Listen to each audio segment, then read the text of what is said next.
their respective families.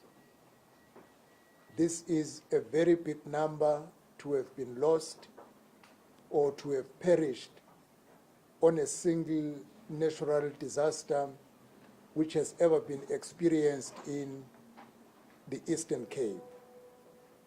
So on behalf of the government, I want to join the Premier, the MECs and the mayors who have conveyed their condolences to the families, friends, and relatives for such a huge loss.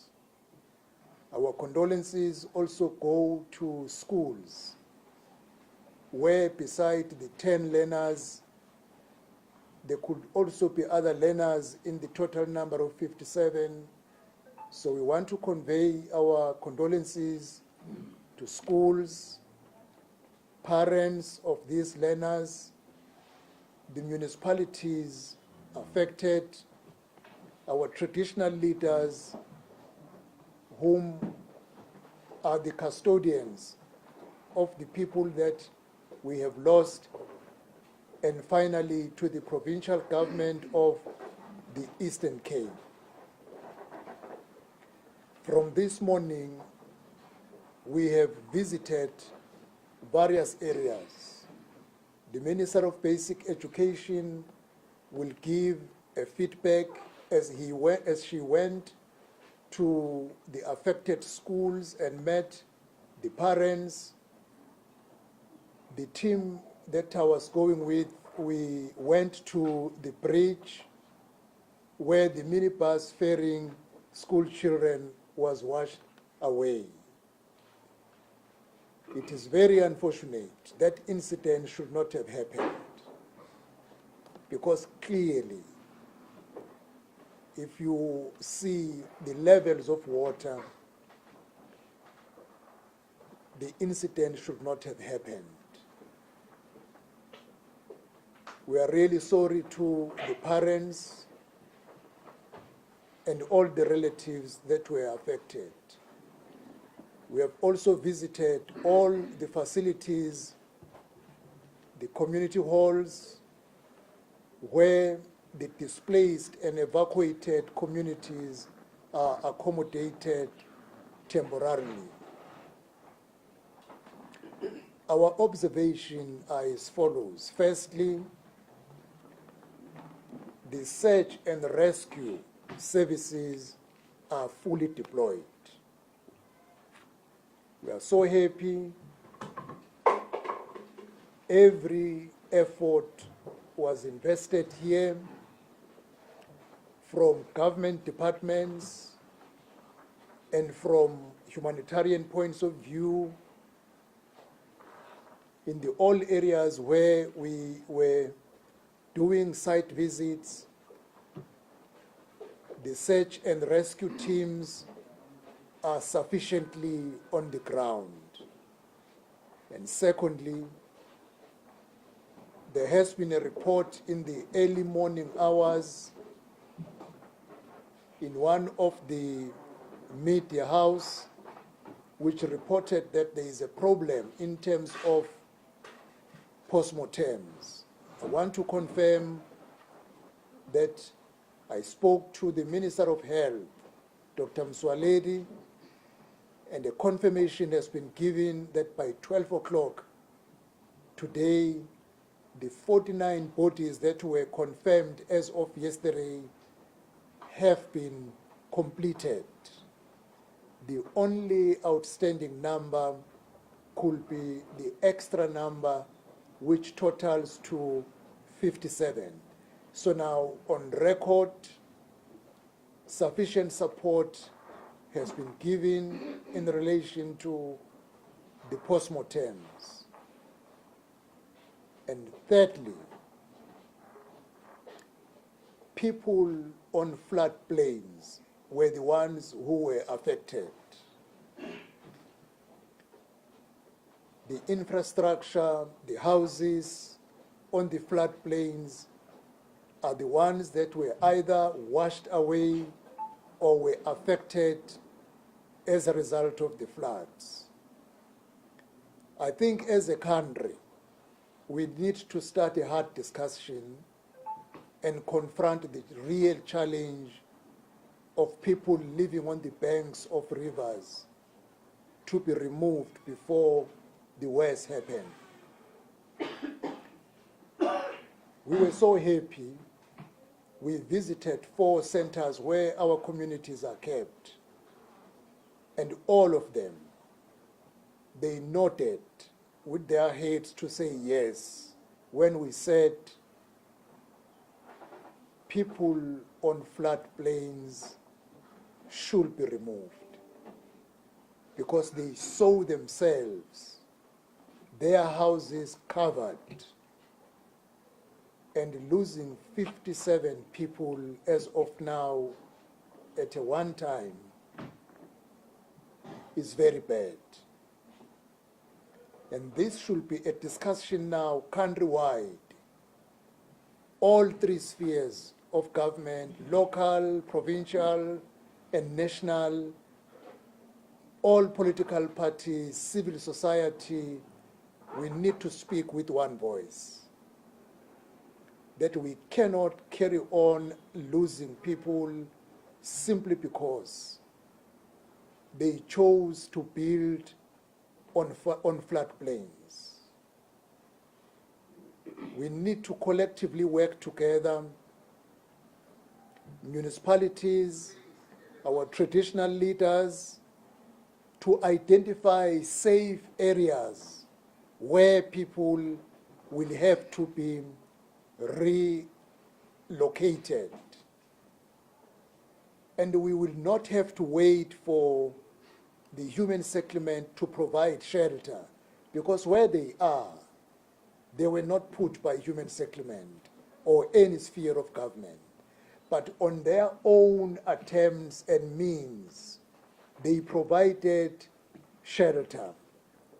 And this should be a discussion which we must face and engage. And that is why I'm saying it was comforting to see people saying, yes, we understand means must be done so that we can get safer areas where we can start to put shelter on our own when the government, within limited resources, is trying to meet some of the communities, because it cannot happen simultaneously throughout the country. We can save human souls if we can all cooperate on this one. The president is coming here tomorrow to show his solidarity, convey his condolences, and also see the state in which our people are living. And surely he will also make his comment in relation on to people living on floodplains. The 4th observation for today, out of the bodies that have been confirmed as deceased, only 6 have been successfully identified by their families. We want to make a clarion call that now the storm is over. We need to move to a following stage to identify bodies so that the following process, burials, can take place. This is one area which we want to encourage our communities in the affected areas to come forth to do the identification. We also want to encourage the neighbors. When you know that your neighbor has not been seen since this storm, please go to the mortuary and assist with identification so that the deceased can be properly identified. The interventions the government is going to do are as follows. We are happy for now that all key departments are on the ground. We are aware the infrastructure in terms of water has been affected.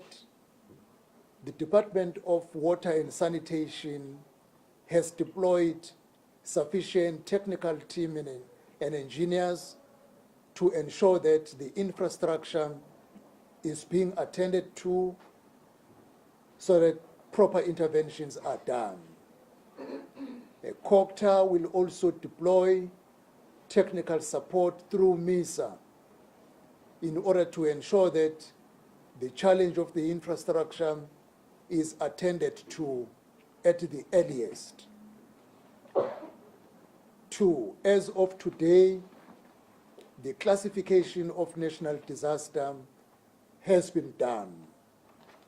Dr. Stolle, who is present here, the head of the National Disaster Management Center, in terms of the law, he has done the classification of the 4 provinces.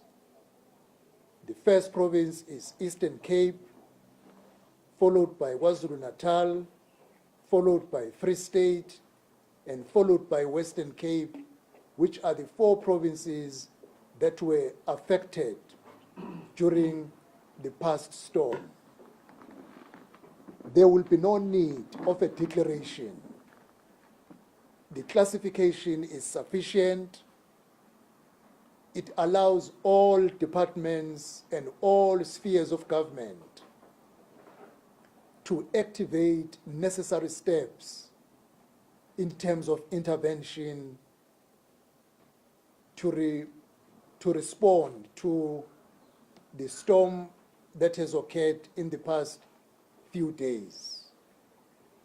And thirdly, on the 7th of July, 2025, as Minister of Cogta, I will come back to Eastern Cape to announce the interventions in terms of disaster grants.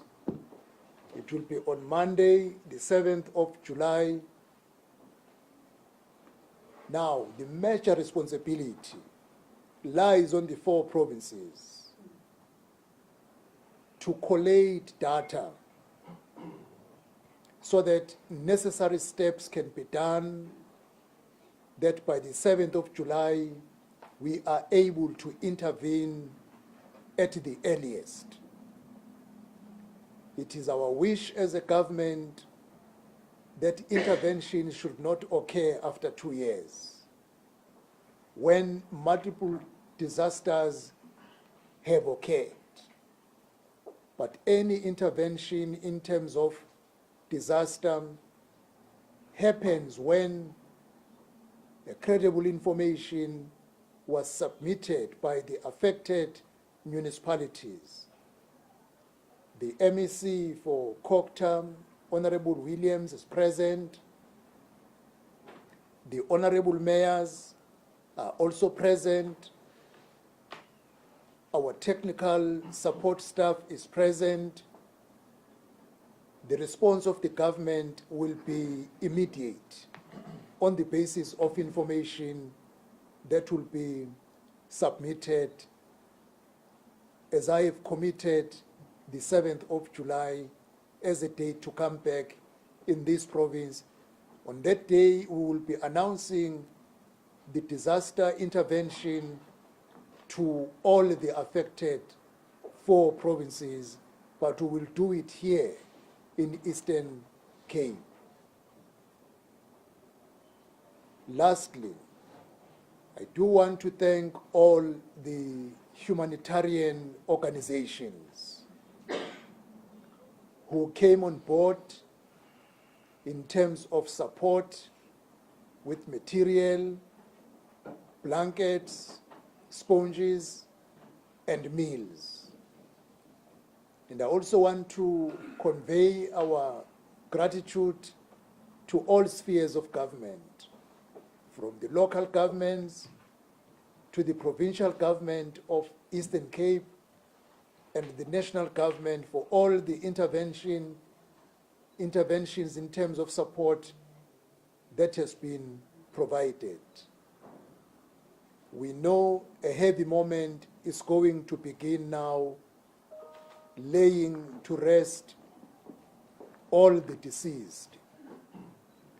As the national government, we want to assure the province of Eastern Cape that we will be on board in giving support to the municipalities affected and all the families affected. And as the President of the Republic, His Excellency Cyril Ramaphosa, will also be here tomorrow, is a demonstration of the government in terms of supporting the people of South Africa wherever they are when a hard moment like this one happens. It is our prayer that God can help our country and our people, that such moments, while we accept we are in a period of climate change, but do not leave us with such a devastation as it happened over the past 2 days. I do want to thank the media for keeping the public correctly informed. But before then, we can take any question. Let us allow the Honorable Minister of Basic Education, Minister Hwahube, to make her reflections, as she is directly responsible to schools. And thereafter, our host, MEC Williams, will make the concluding remarks, and then we can take some few questions.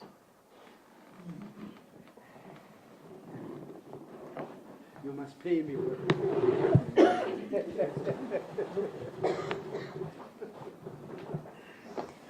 Thank you very much, Minister Hlabisa, and thank you to the MECs that are here and our local government leaders, and thank you to the members of the press, as the Minister says, for being responsible also in reporting on this issue and on this disaster.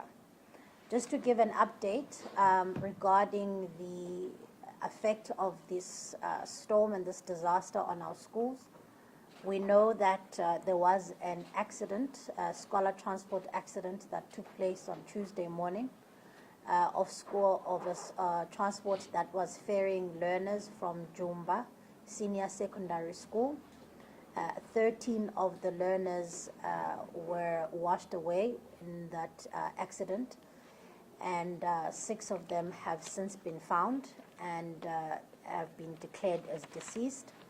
As the Minister indicated, we are still, first responders and search and rescue are still looking for the 4 missing learners. And we visited the scene today where the search and rescue is happening, and that work is still underway. There were 3 learners who survived the incident and have met one of them today. We also visited the parents and the families of the children who are either missing or have been confirmed as having died, to, 1, express our condolences, 2, also really assure these parents and this community that is reeling from the shock of such a disaster of such a magnitude, that as government in all spheres of government, be it local government, provincial government, and national government, we are here for this community, and we are going to be assisting these parents and these families with everything that we can, including making sure that we do not give up on the search for these 4 learners, including also making sure that there's a decent burial for those who have been confirmed as deceased. Over and above that, we also visited the school of Jumba Senior Secondary School, where we spoke to the learners, many of whom are receiving psychosocial support, As members of the public can understand, this is not only a traumatic thing for these families who've lost loved ones, but it's also traumatic for the learners who are at that school. And so we have ensured and deployed psychosocial support, both from the Department of Basic Education and from the Department of Social Development. That psychosocial support has also been extended to the teachers, the educators at the school, and we managed to meet with them today. With regards to the damage, we know that over 70 schools in the province have been affected by the storm, and we also know that exams, particularly June exams, have also been affected by the storm over this past week. However, contingency plans have been made to make sure that the exams that have been missed or may have been missed this week will be rewritten at the end of June. And we will make sure that the DBE works very much hand in glove with the Department of Education here in the province to make sure that no learners are left behind in this process and that they are able to write their exams. We also are aware that there are schools that have been severely damaged, and so contingency plans have also been made to redirect learners where schools are completely uninhabitable. However, our priority, and now we are pleased that there has been a classification of the disaster, because then the province can then at that point start to really mobilize resources so that we can quickly repair the infrastructure damage in most of the schools so that we can make sure that learners are back in school. It is also important to understand that the school calendar is a very, very tight calendar with a tight schedule. And so when exams are missed, we have to quickly make up for them so that learners don't fall behind, so that they may be able to be ready for their either preliminary exams or final exams. I also want to make mention of the fact that we have been in contact with KwaZulu-Natal. While there have been no fatalities that have been reported, at least from a school level, but there has been significant damage that has been caused in many schools in KwaZulu-Natal. Similarly, the DBE is supporting the province there to make sure that there are no losses that are made in terms of learning and teaching, and that where exams have been postponed, learners are able to then make up for them. And then lastly, it is obviously with a sad heart and a heavy heart that we learned of an additional 2 learners today who have, over and above the incident of the scholar transport, who have been confirmed as having died on their walk to school. And these are learners in different and other different municipalities in this region. And again, psychosocial support by the MEC and the department has been deployed to those schools, and we are making sure that those families are supported.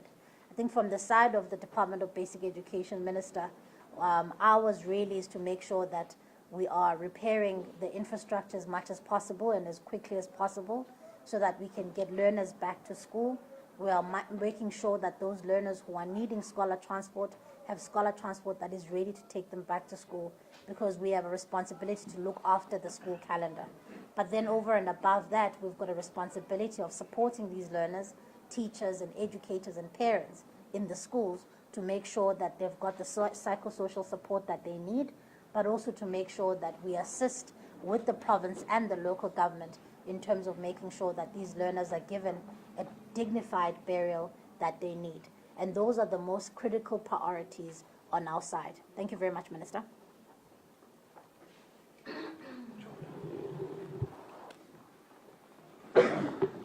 Well, thank you very much. Thank you very much, Honorable Minister. And greetings to you, the Minister of Basic Education, my colleagues, the MEC, and both executive mayors. Let me hasten to thank the national government through both ministers for their visit in support of our efforts as the provincial government to try and work ourselves out of the unprecedented tragedy that we are experiencing for the first time in the history of this province. I must indicate that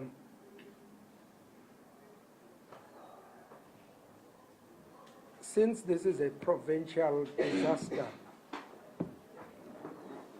the HOD has since just sent me an SMS indicating that, Honorable Minister, that other districts have now submitted more numbers of people who have perished. Especially Krisani district, I just got a message that says we've got 3 deaths there in Tsikayetu, Sakisizwe, Inokumkijima municipalities, and 1 in Emalahleni. In Amatole, we've got Nguma with 3 deaths and Mpasha with 1 death. Now, from the 57 that the Honorable Minister is reporting, we're adding, if you look at 3 in Nguma, it takes you to 60, I think the number is 67 from 57. It now increases to 67, but the status quo, as the minister reported in the eye of the storm, which is KSD, the status quo is still the same. I must also indicate that through our campaigns with those families, Honorable Minister, advocacy in terms of people to go and identify the bodies in the morgues, the number has now increased a bit to about 21 that have already been identified. And so it means the campaign we're engaging on, meeting all those families, is actually paying off. And I must also indicate that the services, basic services, are being restored as it relates to water and electricity.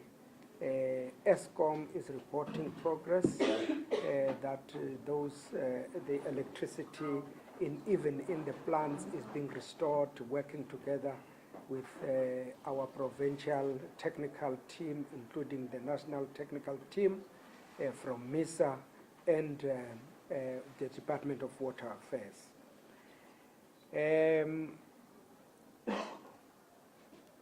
I forgot, Joe Gabi is another contributor because they contributed 2 deaths, which takes us to 67 before you ask me about it. Yeah, the 2 deaths in Joe Gabi.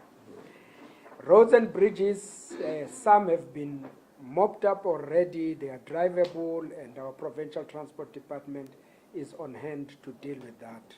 The Department of Health has also implemented health services in all the areas where our people are temporarily sheltered. So we've witnessed that our people are taking their medications to try and ensure that we don't have challenges in the health status of those members of the community. We have also indicated that about 1,000 mattresses are on the way to Umtata because there was a shortage in all the bases where we have kept our people. So about 1,000 of them are on the way, and we're hopeful that this evening all of those would have arrived and those community members would have been given such mattresses. The provision of food and blankets and all that, we've met the communities, they've confirmed receipt of all those necessities, and so far we are very happy. Let me hasten to thank the gift of the givers through Mr. Ali Sabley, who has been a pillar of strength in supporting the activities of government. Whilst government is investing a lot, but Alimdat and gift of the givers are on hand. Santaco has also assisted us in this work. Artists and musicians have come in. The business sector of KSD has also come in to assist and support us. Many private citizens of our province are on hand to support us. We've given them accounts, they are transferring funds. At the right time, we'll consolidate the support so that it is trickling in to all those communities that must benefit. So I would want to really appreciate both ministers for the visit. At least when National is here, the pressure is not so much on us as the provincial government. We feel that the leadership has actually helped us to actually manage the tension and the pressure and the inexperience of having to manage such unprecedented tragedy that has visited our province. With that, Honourable Minister, let me thank you and thank the Minister of Education for the job well done today. We are tired now. If we can get some space to go and a bit relax. I know Koli is looking for us for 8 o'clock, but we are still here. Thank you very much. Thank you, Ministers. Thank you, MC. Colleagues, we will now comment with the Q&A section. Please ask one question each. Before asking your question, kindly introduce yourself and indicate to whom your question is directed. Let's start with Ronald from ENCA. Ronald Mathila from ENCA. Minister, you mentioned, or Cogta Minister to be specific, you mentioned earlier that only 6 bodies have been successfully identified as stand to be corrected. Why is that the case? Because even earlier when we visited one of the health facilities, we saw quite a lot of parents who were eager to see or try to identify some of the bodies at the forensic pathology. Yeah, thank you very much, Ronald. So, perhaps we can take a round and then we can, in the interest of time. Okay. Olum Gambi at Newsroom Africa. I've got 2 questions, unfortunately. Minister, the key difference between a declaration of a national disaster versus a national disaster classification. Please clarify that for us. And then the communities. Yes, you say that a robust conversation has got to be had as a country about building on floodplains. However, how much responsibility should government authorities also take when communities insist on building on floodplains, because you then go and electrify those places, you then go and put infrastructure there, yet you have told them very clearly that this is a wrong place to build at. So how much responsibility should local government shoulder?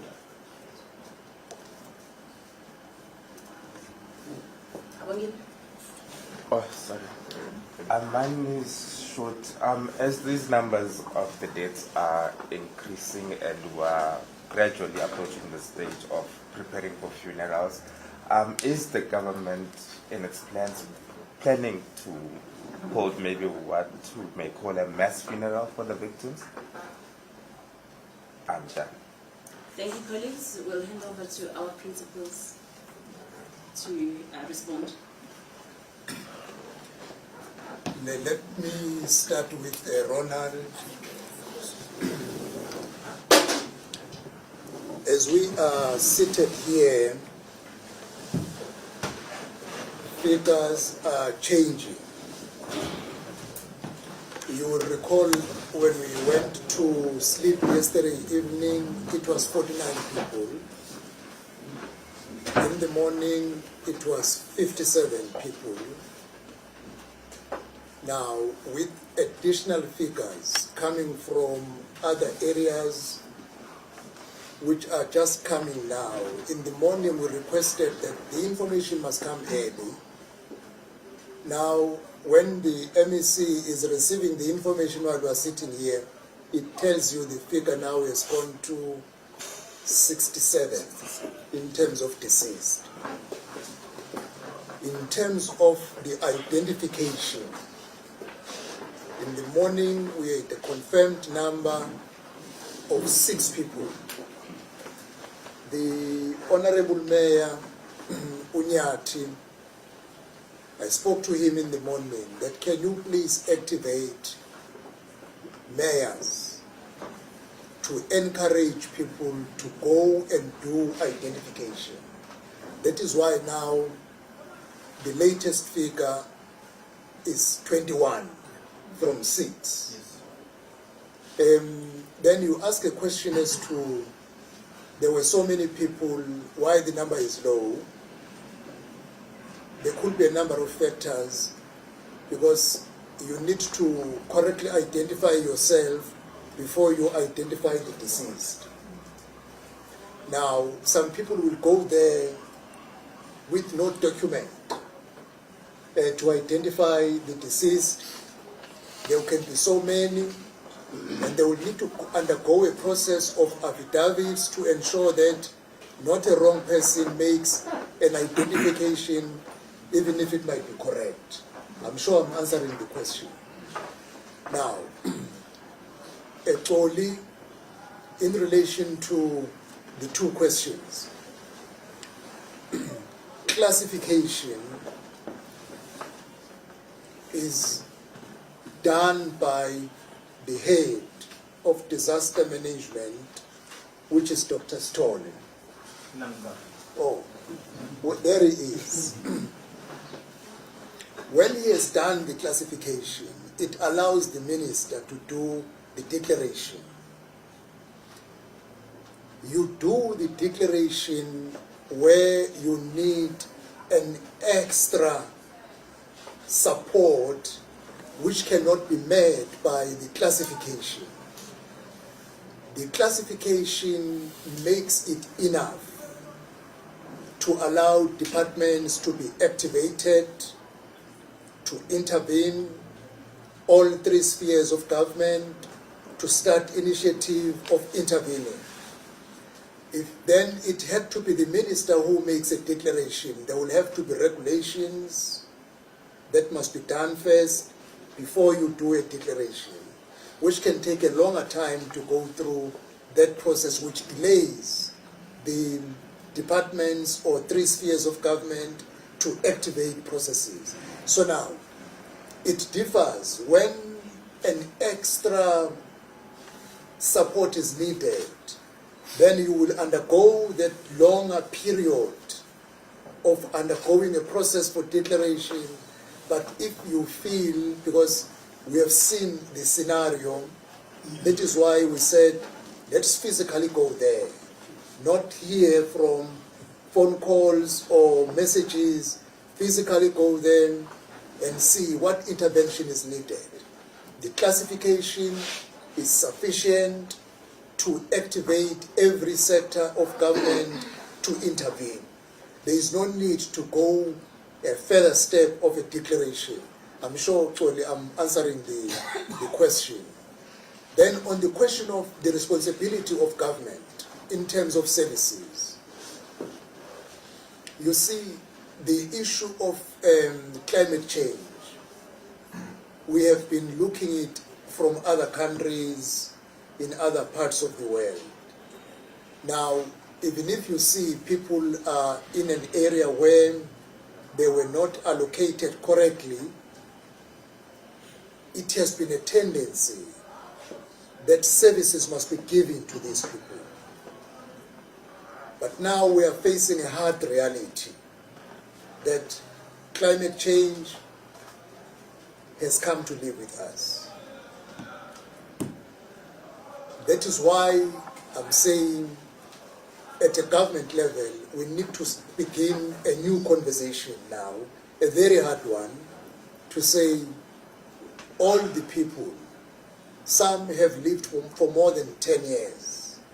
They could have lived there with no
increased calamitous weather. So do you think that in the rebuilding process, we will prioritize having buildings that will be able to stand if such occurrences ever come about again? And just in terms of maybe provincially, let's talk about infrastructure being built around those floodlines and low-lying areas, like Cogta Minister just said, that sometimes you need to service these people despite them being so close to the floodline. So just the state of infrastructure. Look, I mean, firstly, I think the more important thing to, infrastructure remains an Achilles heel for the sector in general. It remains an Achilles heel for, particularly, for instance, like a province like the Eastern Cape, that's vast, that's largely rural. And so a lot of the schools perhaps and the buildings may not be as modern. But I can assure you, buildings and schools in particular that have been built in recent times are being really, you are looking at how do you make sure that they are a lot more resilient, but also how do you make sure that they are keeping up with the kind of prescriptions that modern buildings have. But of course, there's very little one can do in some of these devastating effects of these kind of storms. The best thing that as a department we can do, the Department of Education, both at a provincial level and a national level, is to make sure that the repairing happens and happens quickly. That for me becomes the most important part, because if we don't repair buildings quickly, it means, as the minister said at the beginning of his inputs, that some of these buildings will sit like that for 2 years. And that for me is the biggest injustice, that when a declaration has been made, or at least a classification has been made, which allows you to mobilize resources, then it needs the province, we need to make sure that we've got accurate data, we need to make sure we know where damage has been done, and we need to move with speed to be able to repair those. So one, so that you can restore learning and teaching. Two, you can make sure that the infrastructure remains safe for learners inside those classrooms. However, this is the environment in which we're operating in. Even in KwaZulu-Natal, as we sit here, the damage that has been done, it's just a matter of how do you respond quickly, make sure that you essentially make these schools as safely as possible. But we will still always contend with older buildings. We will always contend with, because there's no way in which you can replace infrastructure in its entirety. And so I think for me the best antidote for all of this is to make sure we repair quickly, so that we can get schooling and teaching up and running again. Thanks. Thank you, Minister. Oli, your hand was up. Yes, final question, please. I'd like to direct it to Mr. Elias Tole. And this has to do with disaster management. And you'll correct me on this. My understanding is that disaster management departments have very healthy annual budgets. If I'm correct on that, what has been done? Okay. Can I afford it? For this, can you see chair, please? Oh, cobblestone. Okay. All right. Come again with your question. Okay. Yes. Political intervention. Okay.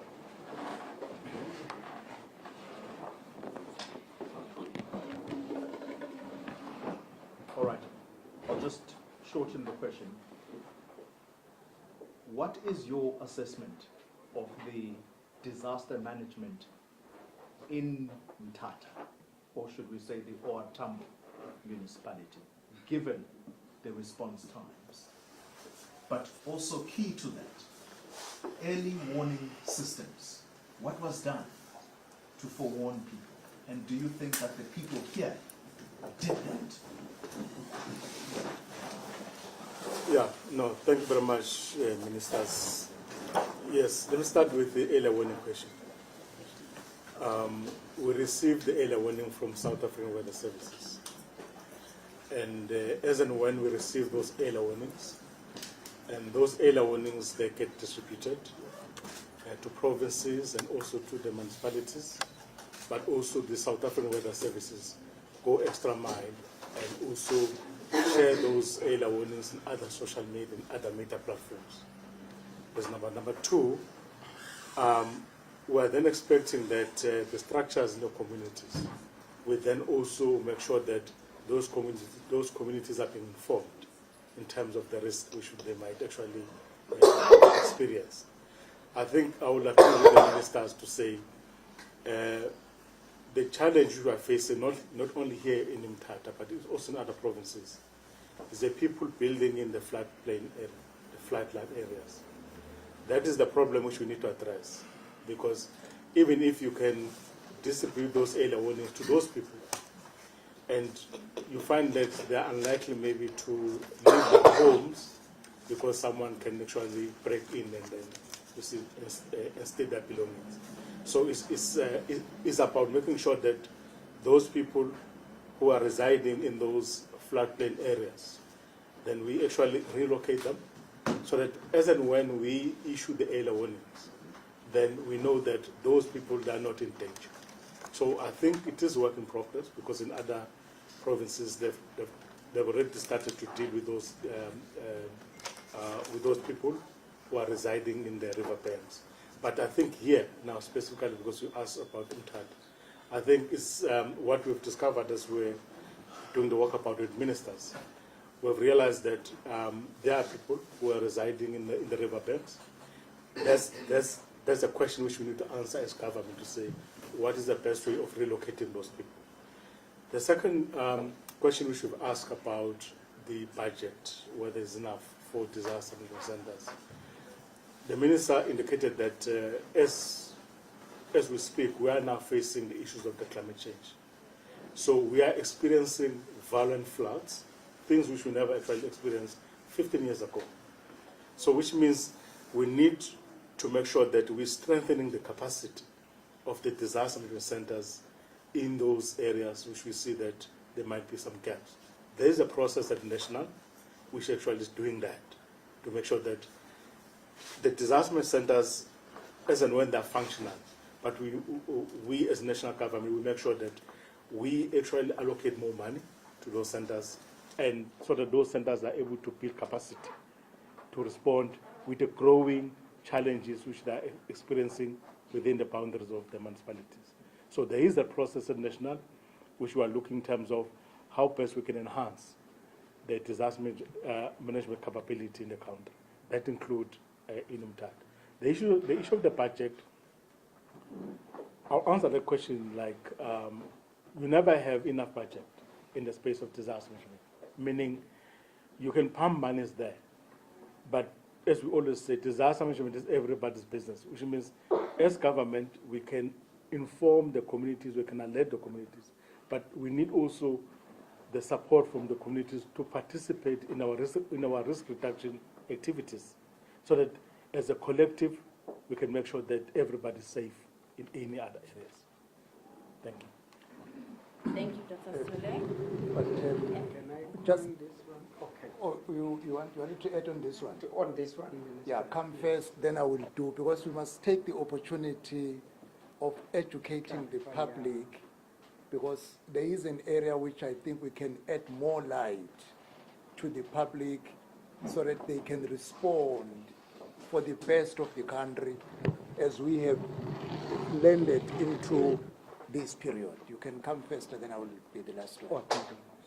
Thank you very much. I think the early warning system, how we use it, once the NDMC, working with the weather service, issues out a warning. For instance, for this disaster, we had 2 warnings. One for the snow, which was level 5, and the other one for high rainfall, which was level 6. And funny, in these 2 warnings, the predictions were quite surprising. It was 100% rainfall in this area, 100 in East London. Quite a funny rate of rainfall to fall, and once we get that, our district centers also get triggered. They receive the early warning system. Then we coordinate with local community radio stations to ensure that everyone is made aware, because I think we've become attuned as a province that we're a disaster-prone province. But I don't know, Koli, if you have realized from the bridge where we met you, going into that community, there are houses in the river, inside the river. It's inconceivable to believe that people can construct houses just inside the river. And I'm saying what the minister was really talking about in terms of engaging those communities to say they can no longer be there. We have worked out a strategy already with KSD municipality to say from next week on, we'll be sending town planners to those communities to just look at that area, come up with a report within 2 weeks, which report we're going to take it with those communities, because they agree now they would not be going to court to stall us from removing them. Take it to those communities and then decide to remove them. Because most of that land also, which information you don't have, is that it's privately owned land. So they've just got into that land forcefully and illegally and constructed houses. The municipality intervened. Once the municipality intervenes, they then go to court. Now it stops every process because we must respect court processes. So I'm saying, but now I think there's light that has come on, but it came on very late because we have got 51 people that have lost their lives through that particular issue. Thank you. It's only, as well as the other media houses, on the question you are raising, it's very important because it helps to educate our communities. The early warnings were communicated sufficiently. If you could have gone to that community and tell them that you move away because of the early warnings, they will ask you, what are you talking about? We have been living here for decades. We've never seen what you are saying might happen. But now, if you can go to them, when there is an early warning, they will be the first to respond. And this is also, in a painful way, is helping the country. Because everyone who is viewing the footages, it will be easy. That is why this discussion must be a national discussion now. That early warnings will be given, but as long as you are on the floodplains, you are likely to be affected. And people like to take chances that it did not happen today, it's not happen the next time. It will only be people in that area who will respond quickly. But the more the media, everybody assist in saying early warnings are okay now, we are listening to them,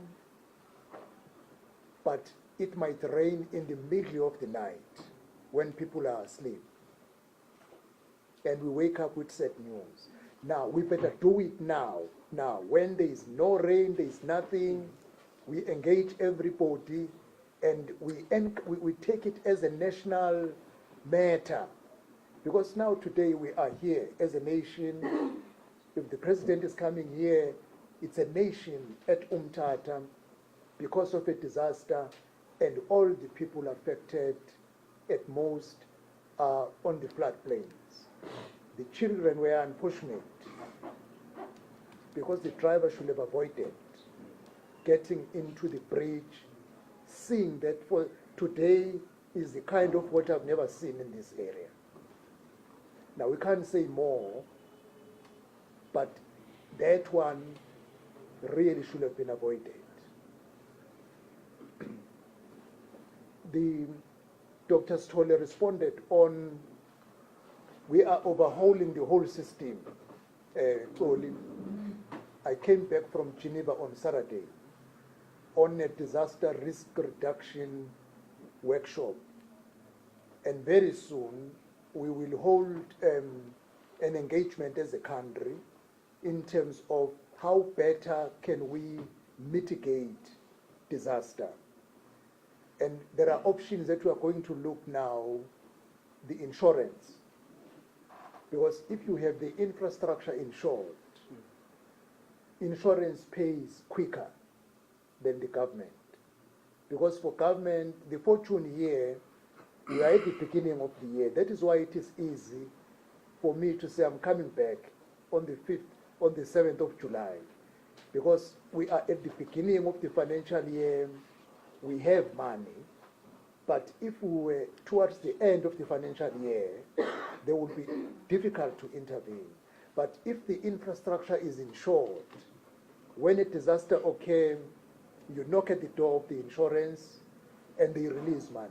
We are working on how other countries who are living with disaster for years are surviving through insurance, and there is a way which is going to make things easier for South Africa now going forward as we are reviewing the National Disaster Management System. And once we have finalized these initiatives and learning from other countries and also ensuring the infrastructure, and we are working with speed because we do not know when is the next disaster, as we experience now following what we had in KwaZulu-Natal almost 3 years ago. The media will play a greater role in mitigating the effects of disaster with our communities. Thank you. Thank you, Ministers and the MEC. Colleagues will take the final round of questions. Please intro yourself and then ask the question to the principal directed to. Mashab. No. Okay, then we reach the end of our session. Minister, any last words? What time is the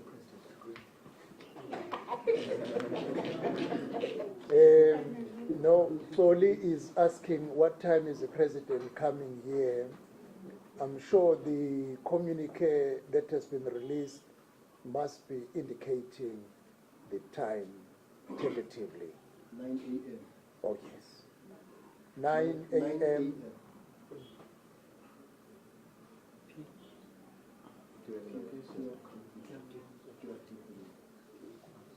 Yeah. Thank you very much, colleagues, the people of the media.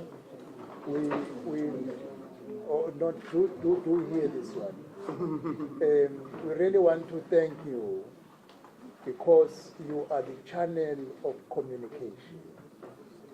And we really want to thank you for ensuring credibility of what is conveyed to our communities.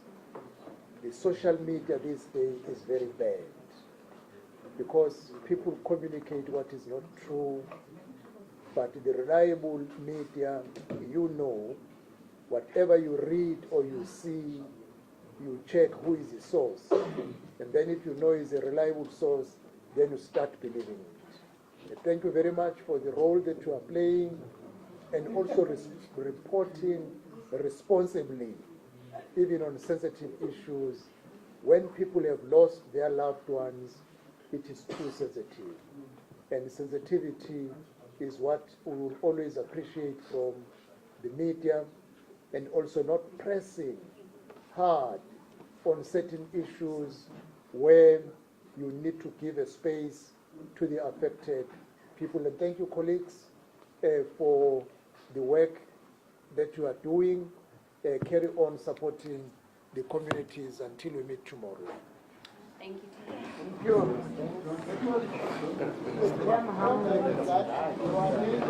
All my questions. on the issue of disaster. No, another issue is that around the issue of South Africa,